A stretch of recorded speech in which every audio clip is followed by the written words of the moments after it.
Greetings, everyone. This is Light of Tabor. I'm your host, Mark Rattel.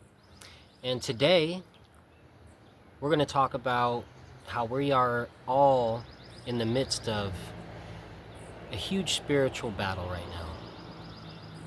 And this battle is not just external, it's not just internal, it's both. And you don't have to look too hard to find it, to see it. You know, it's all around. If you've got eyes to see, it's everywhere. It's in the church, it's outside the church. A lot of it's coming into the church. You know, a lot of it's a spirit, and it's seeping its way into the one true church, and it's attacking itself. You know, I'm seeing it happen through ecumenist-minded clergy. I'm seeing it happen through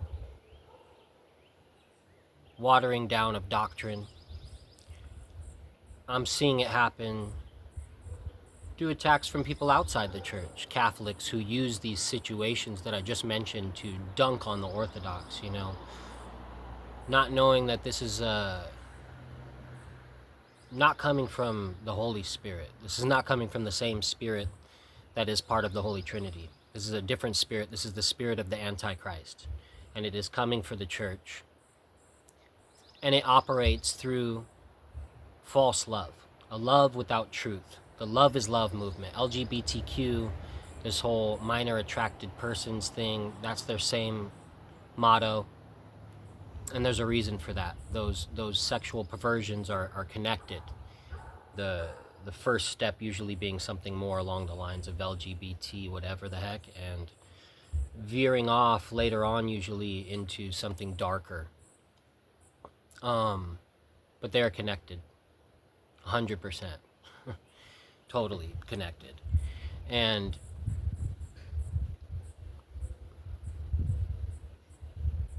you can't separate love from truth. This is, you know, and also on the other side of that, truth without love, you can end up falling into atheism. You can end up falling away from the church in a multitude of ways by becoming pharisaical and holding yourself and others to a standard that's just unrealistic.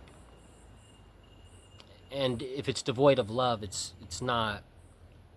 It's going to push people away, and it's going to send you into a place of despair, ultimately, which is the ultimate goal of the evil one, to send us into despair, to make us fall away from the church, fall away from God, fall away from Christ, separate from each other. You know, sometimes there's certain people you do need to separate from to give yourself peace of mind, you know, and peace of spirit.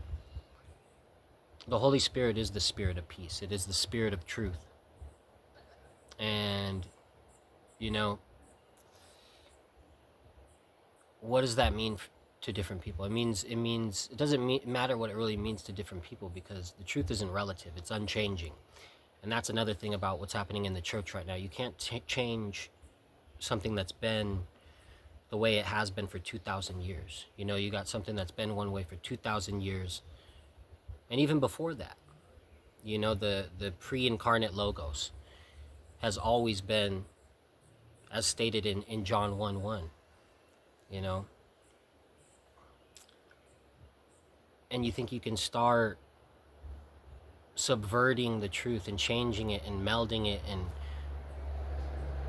forming it into something that feels more comfortable to you, rather than what the truth is calling us to, which is to mold ourselves into something that's more aligned with the truth. A lot of the time we can't, you know, it's not something we can do on our own. It's something that we need the grace of God, which operates through the Holy Sacraments, through the Eucharist, through confession, through baptism. There's a grace within these sacraments that I can't really express through words in a video. It wouldn't do it justice, but it's something that you need to experience firsthand, and that there is a spiritual reality to.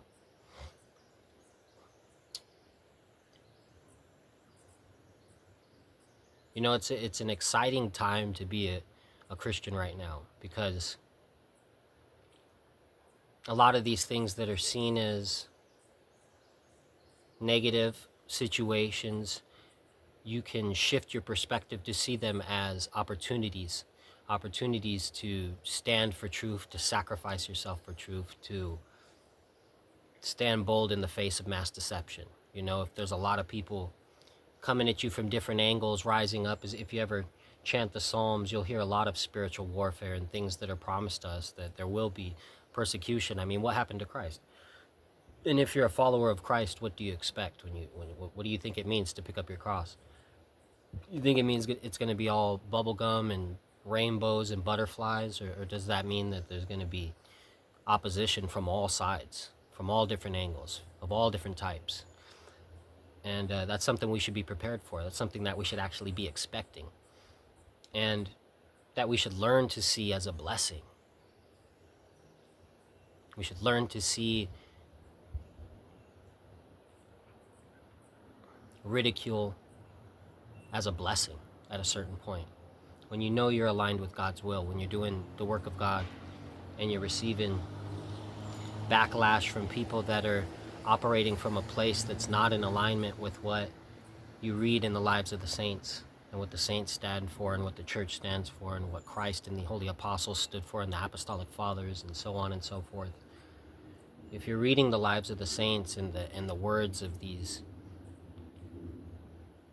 holy men, and then you're hearing something different from a modern priest or anyone in the clergy, or even laymen, that's a problem. You know, that's something that's not in alignment with the historical teachings of the church. And the truth doesn't change. The truth isn't relative, and it's not all, you know, a lot of people want to blur the lines with a lot of different language. They like to play with words, you know, and use words like economia and change that almost into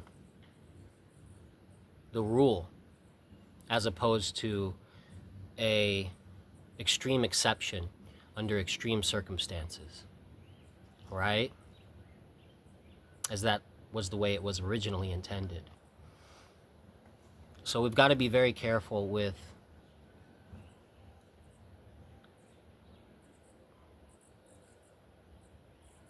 anyone that tells you to not be spiritually discerning. Anyone that tells you to not be discerning in regard to spirituality, that is something you should be discerning about. That's something that you should be aware of, and you know, just kind of keep that at a healthy distance, because that's not something you want to let into your heart. That's not wise advice to take spiritually at all, to just let down all your spiritual boundaries. You know, the narrow path is narrow because it has boundaries on each side, and it focuses your vision into one direct, narrow, focused direction, goal. And you can't do that without boundaries on each side of you. Very narrow path. It has boundaries on each side. That's why it's the narrow path. That's why it's the way, with a capital W. The name of the original Christians, the Orthodox. You know, the apostles were first called Christians in Antioch, as stated in the book of Acts. And we still have the Antiochian Orthodox Church today, 2,000 years later, of apostolic succession. You know, look in the book of Acts right now, look it up. The apostles were first called Christians in Antioch. It's in there. But we need spiritual boundaries. Doctrine, as Father Seraphim Rose tells us, is the safeguards that protect us from demonic attacks. Doctrine is there to protect you from spiritual attacks, from demonic attacks. That's what it's there for. Heresies have always found a way to try to weasel their way into the church, and they weasel their way in through openings in boundaries, through weak theology, through watered down theology, through people that have let down their guard and lost their discernment, cast their discernment aside momentarily in the name of love without truth, a false compassion,